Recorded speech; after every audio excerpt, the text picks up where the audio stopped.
welcome students to the last module of this chapter. And what are we going to see?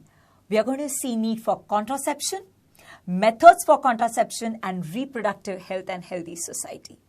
So let's begin with the first part. Dear students, the sexual act always has the potential to lead to pregnancy.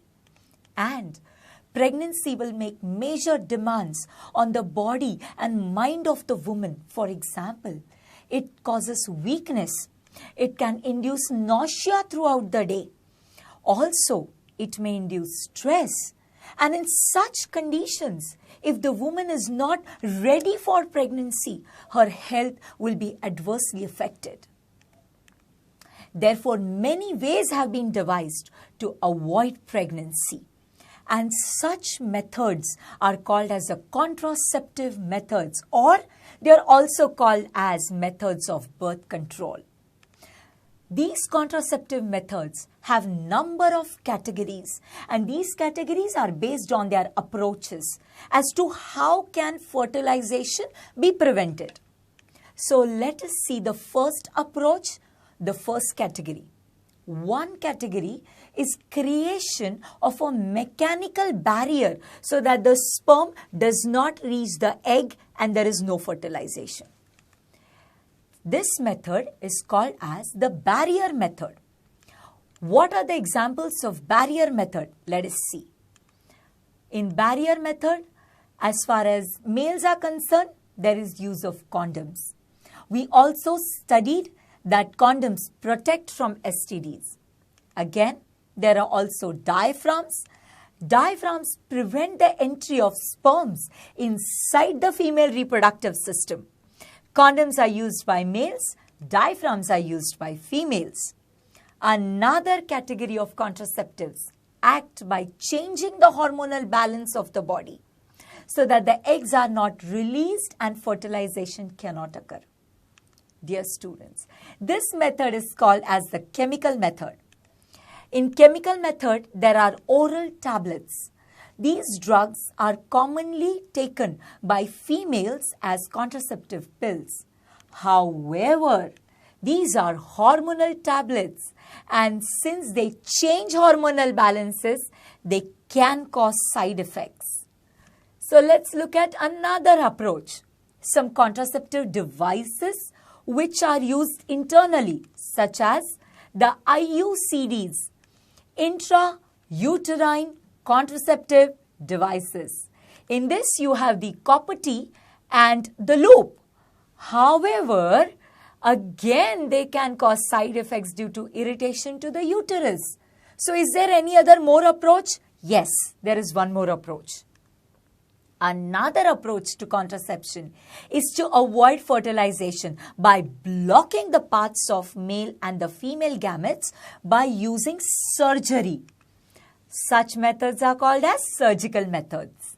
In surgical methods, the first one in case of males is called as vasectomy. As the name tells, something we are going to do to the vas deferens. What is it? Removal of small portion of vas deferens by surgery. As you can see in the image, some portion of vas deferens is cut surgically and tied. If the vas deferens in males is blocked, sperm transfer will be prevented and fertilization will not take place. Okay. In case of females, there is an operation or surgery called as the tubectomy. What happens in tubectomy? As you can see in the image behind me, there is a removal of small portion of fallopian tubes or oviduct. Students, fallopian tubes or oviduct carry egg cell from ovaries to uterus. So if these are surgically cut and tied, the egg cell will not be able to reach the uterus and fertilization will not take place. So these two are surgical methods. Of course, while surgical methods are safe in long run, but surgery itself can cause infections and other problems if not performed properly.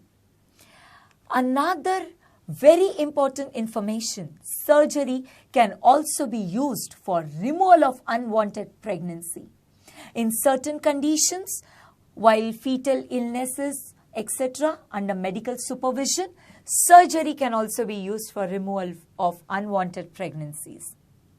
However, such surgeries may be misused by people who do not want a particular child. For example, people who do not want girl child, as it happens in illegal sex-selective abortions of female fetuses.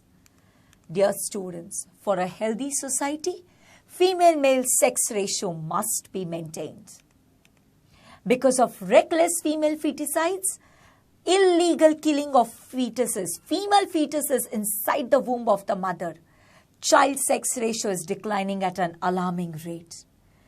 You will be surprised, but prenatal sex determination has been prohibited by law. Now there is a law enforcement in our country which prohibits prenatal sex determination and illegal killing of female feticides. It is very important because human population has to be controlled. There should be a balance in the human population. And with this, we complete this very beautiful and informative chapter, chapter number 8, How Do Organisms Reproduce? Thank you for so long being with me in this journey of learning this chapter.